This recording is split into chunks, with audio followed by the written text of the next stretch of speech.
भाजपचे नाराज नेते सुधीर मुनगंटीवार केंद्रीय मंत्री नितीन गडकरी यांच्या भेटीला गेल्याचं कळतंय। नितीन गडकरी यांच्या निवासस्थानी ही भेट होतीये। गेल्या एका तासापासून मुनगंटीवार आणि नितीन गडकरी यांच्यामध्ये चर्चा सुरू आहे। मंत्रिमंडळामधून डावलल्यानं भाजपचे ज्येष्ठ नेते सुधीर मुनगंटीवार नाराज आहेत। सुधीर मुनगंटीवार यांची नागपूरच्या अधिवेशनाला सुद्धा दांडी मारल्याचं पाहायला मिळालं आणि नागपूरमध्ये असून सुद्धा मुनगंटीवार यांची अधिवेशनाकडे पाठ सुद्धा पाहायला मिळाली आहे। सुधीर भाऊंची नीट चर्चा झालेली आहे। सुधीर भाऊ आमचे ज्येष्ठ नेते आहेत आणि जसं मी सांगितलं की पक्षाने काही लोकांना मंत्रिमंडळात न घेण्याच्या पाठीमागे त्यांना काही विशिष्ट जबाबदारी देण्याचा मानस तयार केलेला आहे। शेवटी पक्ष आणि सरकार या दोन्ही गोष्टी आपल्याला चालवायच्या असतात। त्यामुळे काही वेळी सरकारमध्ये काम करणारे पक्षात काम करतात, काही पक्षात काम करणारे सरकारमध्ये काम करतात। सुधीरभाऊ अतिशय अनुभवी नेते आहेत। आमच्या केंद्रीय पक्षाने त्यांच्याबद्दल काही विचार करूनच त्यांना मंत्रिमंडळात घेतलेलं नाही। आणि या संदर्भात अधिकची माहिती घेऊन आमचे प्रतिनिधी जितेंद्र शिंगाडे आपल्या सोबत आहेत। जितेंद्र, काय तपशील आहे? एक तासापासून बैठक सुरू आहे। नितीन गडकरींना नाराज असलेल्या मुनगंटीवार यांची समजूत काढण्याचे प्रयत्न होत आहेत का? काय होत आहे बैठकीमध्ये?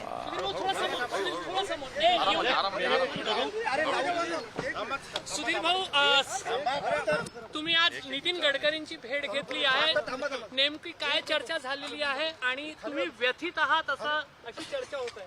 नाही, मी व्यथित असण्याचं कारणच नाही आणि मी कधीच व्यथित होत नाही। जेही पद मला पक्ष देतो त्या पदासाठी मी काम करतो। फक्त एवढीच इच्छा आहे की मंत्रिमंडळामध्ये माझं नाव आहे असं सांगण्यात आलं आणि काल ते नव्हतं, एवढाच मुद्दा आहे की कालपर्यंत नाव असताना काल ते नाव का कमी करण्यात आलं तर ते मला फक्त माहित नाही। पण बाकी मला याबद्दलची कोणतीही माहित नाही। मी व्यथित नाही।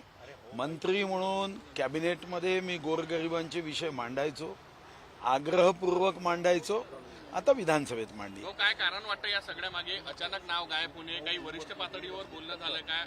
देवेंद्र भाऊ सांगितलं तुमच्यासाठी वेगळी जबाबदारी ठेवलेली आहे म्हणून तुमचं नाव मंत्रिमंडळात। हा, मग तेच खरं, कारण ते सर्व त्यांनाच माहीत असणार आहे। तर त्यांनी सांगितलं प्रश्नाचं उत्तर, तर मग माझ्याकडून उत्तर का घेत आहे? आपलं वरिष्ठ पातळीवर काही कोणाशी बोलणं झालेलं आहे का? काय सांगण्यात आलेलं आहे? माझं जागा नाही, पण तुमचं जागा ना वरिष्ठ पातळीवर। आता काय विषय राहिला आहे? तुम्ही वरिष्ठ पातळीवर बोललात ना की माझ्यासाठी संघटनेचं काहीतरी पद ठेवलं आहे म्हणून। सुधीर भाऊ, नितीनजी नेहमी तुमचे ज्येष्ठ नेतेही आहे आणि राजकारणात तुमचे मार्गदर्शक राहिलेले आहे। आज तुम्ही त्यांची भेट घेतली, नेमकं काय बोलणं झालं? काय मन मोकळं केलं तुम्ही नितीन गडकरींकडे? हो, अशी चर्चा कधी टीव्ही चॅनलवरून सांगायची असते का? शेवटी ही एका मोठ्या भावाची छोट्या भावासोबत असणारी भेट आहे। या भेटीमध्ये काय होतं हे सांगायचं असतं का? पण ते नेहमी जेव्हा जेव्हा असे प्रसंग येतात तेव्हा तेव्हा मी त्यांचं मार्गदर्शन घेतो आणि त्यांचं मार्गदर्शन हे नेहमीच उचित असतं। आज काय मार्गदर्शन केलं असं सांगायला तुमची भेट पण? अरे, देवेंद्रजींनी जे मार्गदर्शन केलं तेच मार्गदर्शन। देवेंद्रजींनी जेव्हा मी आणि चंद्रकांत दादा पाटलांनी त्यांच्या नावाचा मुख्यमंत्री म्हणून प्रस्ताव दिला त्या भाषणामध्ये त्यांनी सांगितलंच होतं ना, श्रद्धा आणि सबुरी, तेच मार्गदर्शन। अजून काय मार्गदर्शन असतं? आपली पुढची भूमिका काय असणार सर? माझी भूमिका विधानसभेत गोरगरिबांचे प्रश्न मांडायचे। आता मी माझी पुस्तकं जुनी काढली आहे। सर्व संसदीय आयुध वापरायचो मी, तर आता पुन्हा एकदा संसदीय आयुध वापरण्याची सवय विकसित करायची। सुधीर भाऊ नाराज आहेत आणि पक्षाने फडणवीसांनी अन्याय कसं करू शकतो? नाही, असं कोणीही म्हणू नका। मी नाराज कधीच राहत नाही। मला एक गोष्ट मला चांगली जाणीव आहे की काल जे आपल्यापाशी होतं ते उद्या जाणार आहे, उद्या आपल्यापाशी जे नाही ते परवा येणार आहे। सुधीर भाऊ, एक वेगळी चर्चा अशी केली जाते की चंद्रपूर विधानसभा मतदारसंघासाठी आपण ब्रिजभूषण पाझारे जे आपले खास विश्वासू पदाधिकारी आहे त्यांच्यासाठी प्रयत्नशील होतात। दिल्लीला गेले होते, इथे देवगिरीलाही मोठ्या संख्येने चंद्रपूरचे कार्यकर्ते आले होते। तीच घडामोड जी आहे ती आपल्या विरोधात गेली आहे। पार्टी अशा पद्धतीने राग काढते का कधी? मला सांगा, अरे ज्यांच्या कुटुंबातला मुलगा दुसऱ्या पक्षाच्या चिन्हावर उभा राहतो, आपण त्यांना मंत्री करू शकतो आणि मी एका निष्ठावान कार्यकर्त्यासाठी गेलो म्हणून माझ्यावर राग काढतील। पक्ष असा संकुचित विचार कधीच करत नाही. ब्रिजभूषण पाझारे यांनी नंतर बंडखोरी केली होती. जे भाजपचे अधिकृत उमेदवार आहे किशोर जोरगेवार त्यांच्या विरोधात ते उभेही राहिले होते. त्या अशा अनेक ठिकाणी राहिलेत.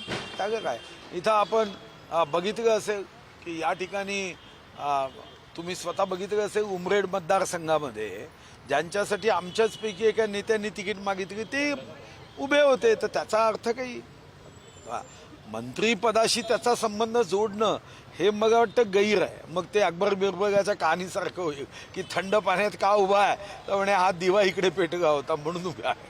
देवेंद्र फडणवीस यांच्याशी केव्हा आपली भेट होईल? आता पुढील 6 दिवस आणखी अधिवेशन या ठिकाणी. जेव्हा ते वेळ देतील तेव्हा भेटू. आपण बोलणं केलं आहे काल? नाही, अजून केलं नाही. 2 दिवसांनी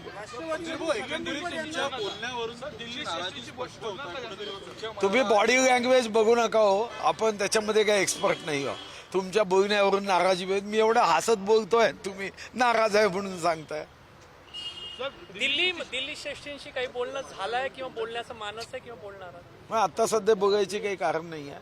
आता सध्या मी विधानसभेच्या औचित्याच्या मुद्द्याचा अभ्यास करतोय आणि विधानसभेत विदर्भाच्या प्रश्नासाठी काय काय मांडायचं त्याची पूर्वतयारी करतोय. मंत्री म्हणून कॅबिनेटमध्ये मांडलं, आता विधानसभेत मांडली. राष्ट्रवादी पक्ष संघटनेत कुठेतरी महत्वाची जबाबदारी देतील असं काही वाटतंय का? काय मला आज काहीही माहीत नाही. मी मंत्री नाही, आमदार आहे आणि ज्या मतदारांनी मला निवडून दिलं त्यांच्यासाठी माझी लढाई जारी असेल. भाऊ, राष्ट्रवादीमधून छगन भुजबळ यांची वर्णी केंद्रात लागणार आहे, तशीच भाजपकडे तुमची लागण्याची शक्यता आहे का? दूरपर्यंत नाही.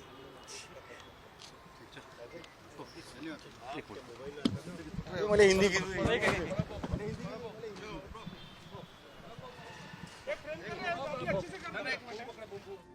तर गडकरींच्या भेटीनंतर सुधीर मुनगंटीवार स्वतः माध्यमांशी बोलत होते. मी नाराज नाही असं त्यांनी म्हटलंय, मात्र 1 तास जी भेट झाली ते सगळंच सांगू शकत नाही असं सुद्धा त्यांनी म्हटलेलं आहे. फडणवीस यांनी वेळ दिली तर त्यांच्याशी बोलणार असंही मुनगंटीवार म्हणालेले आहेत. मंत्री नाही, मात्र मंत्रिमंडळामध्ये नाव होतं असं मला कळलं होतं आणि ते नाव काल शपथविधीच्या वेळी आलं नाही आणि त्यामुळे मी गडकरींची भेट घेतली असंही वक्तव्य त्यांनी यावेळी केलेलं आहे. नितीन गडकरी आणि सुधीर मुनगंटीवार यांच्यामध्ये 1 तास बैठक झाली नागपूरमध्ये. सध्या हिवाळी अधिवेशन सुरू आहे आणि या हिवाळी अधिवेशनाचा पहिला दिवस, मात्र या अधिवेशनाला सुद्धा मुनगंटीवार यांनी दांडी मारली.